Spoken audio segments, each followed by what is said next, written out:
All right, this is the place. But where's the captain? There's hardly anyone around here. She's over there. The one with an eye patch reading in front of the newsstand. Oh, her! Paimon could tell there was something different about her. She seems kinda intimidating. Please wait here for a moment. I'll go fetch her. She's working now, so you might not want to get in her way. Working? But isn't she just standing there and reading a novel? Just trust me. Oh, alright, let's see what happens then. Chiori sure is a mysterious person. She claims just to be a fashion designer, but she knows all these powerful people. The court of Fontaine isn't particularly tolerant of visitors from overseas, so it isn't easy for a foreigner to promote their brand here. Even more so in the competitive world of fashion. Even a local like me just trying to make a film has to face all kinds of challenges. So I can only imagine what Chiori has been through to get where she is today. I'm sure that having more connections has definitely worked in her favor. Reading on the job? Detective novel. One main character? No. Multiple. Branching storylines. I see. How's the plot coming along? One of the main characters is about to make a choice that will affect the rest of his life. I'd wager he's going to make the wrong choice. Any way to speed things up? There's something I need your help with. You know that doesn't depend on me.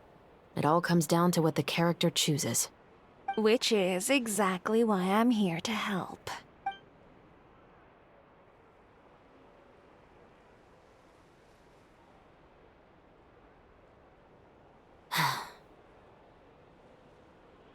All right.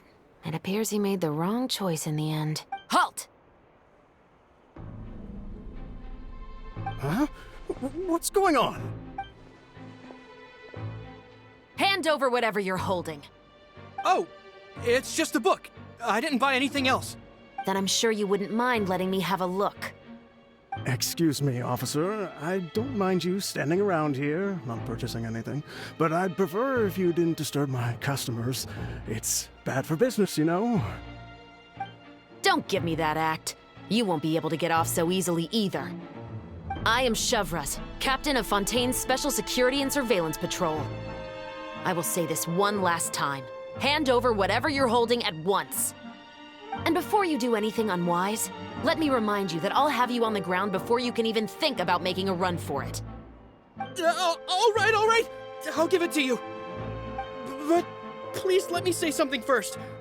If there's any contraband in that book, then the shopkeeper here is the one who slipped it in. I don't have anything to do with this. Why, you trying to leave me on the hook, huh? You were the one who said you wanted it. Save it for the interrogation room. Take them away, Letelier.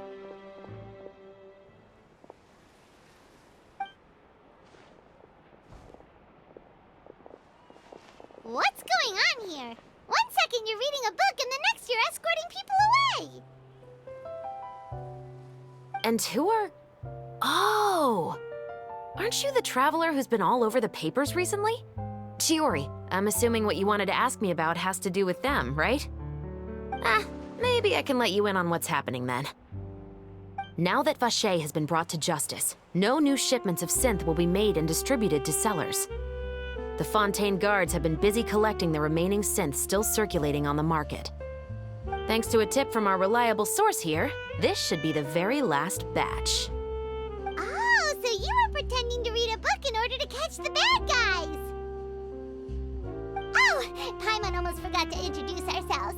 Paimon is Paimon, and this is the Traveler and Xavier! Hey, I'm Chevreuse. You probably already heard me introduce myself, so I won't bother repeating it. Yeah, why didn't you make a move as soon as you had the chance? Were you worried that my intel wasn't accurate? No, I wanted to see if the shopkeeper would turn himself in first. All he had to do was come up to me and say that he didn't know where the synth had come from. If he did that, then I wouldn't have had to press charges on him. He had the whole day to turn the synth over to Chevreuse. But instead, the moment I came up and blocked Chevreuse's line of sight, he took the opportunity to sell it off.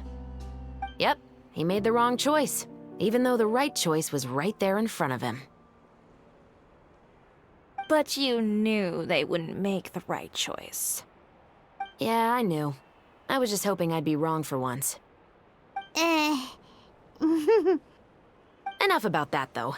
What did you want to ask me about? Oh, you see, it's like this.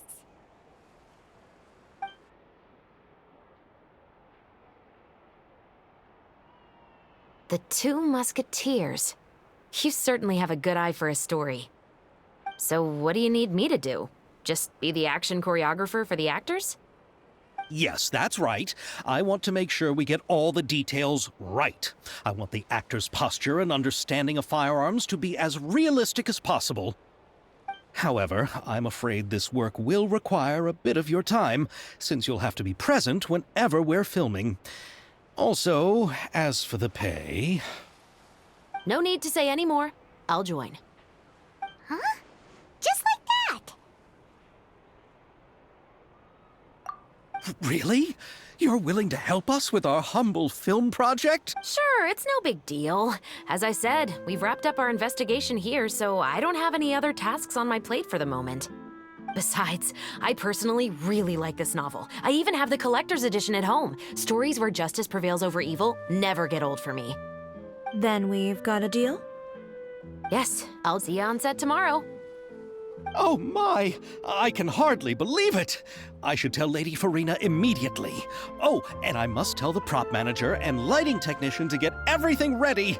We start filming tomorrow! Calm down, Xavier.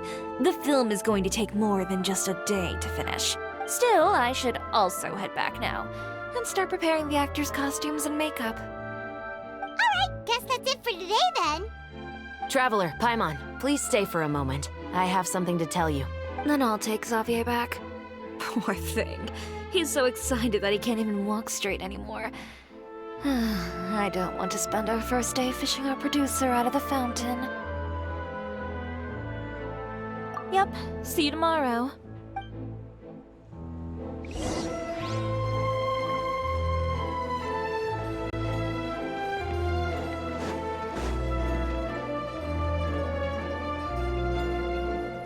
So what did you want to tell us, Chevreuse?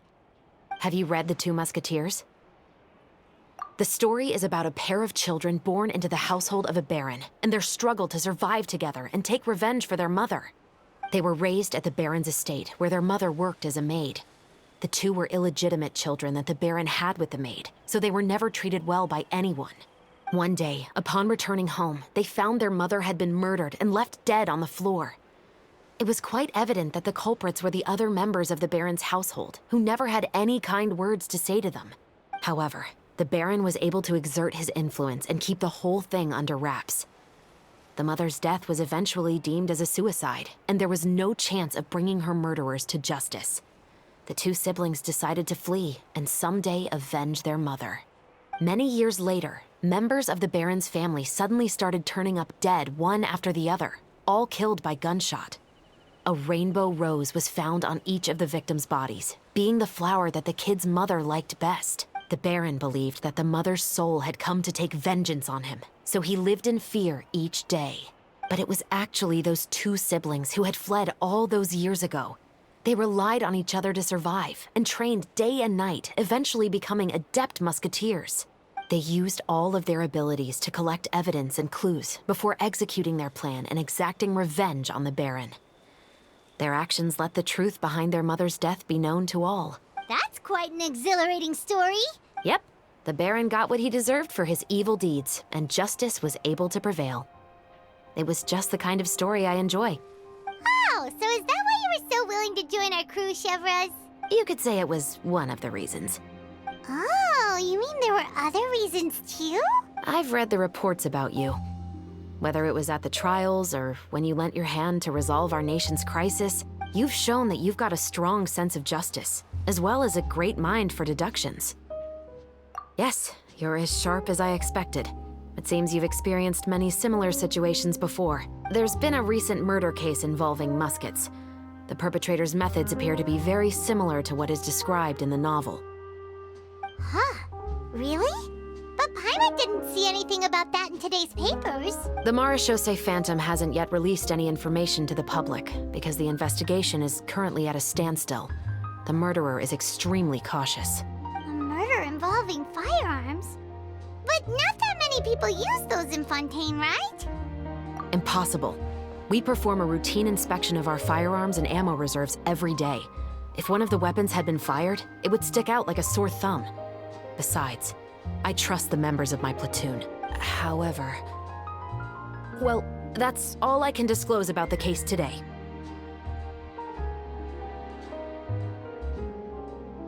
Huh? What do you mean? I hope you all can go back and get some shut-eye. You can decide tomorrow whether or not you'd like to join the investigation with me. I'm aware this might not be the ideal time to add more to your plate, but the more capable people we have, the better the chances that justice will prevail. Carrying out investigations isn't actually supposed to be our responsibility. Our job is to apprehend the perpetrators. Finding them is really up to the Marechaussee Phantom. You could say I'm taking part in the investigation out of personal interest. I don't want people to see Muskets in a negative way, and also, I'm concerned about the similarity between the crimes and the story. You mean they might be connected somehow? I suspect so. Just to make myself clear, this is not an order, nor is it a deal of any kind. It's a request, nothing more. If you two have any interest in the case after we finish filming tomorrow and are willing to assist me, then I would be most grateful. What do you think, Traveler? Yeah, you're right. Paimon's getting a little tired, too. We've really been hustling all day. You'd better head back and get some rest. It's good to keep a calm mind, especially when you're about to make an important decision. Otherwise, when the moment comes, you might end up like that shopkeeper and not even realize that the right choice is right there in front of you.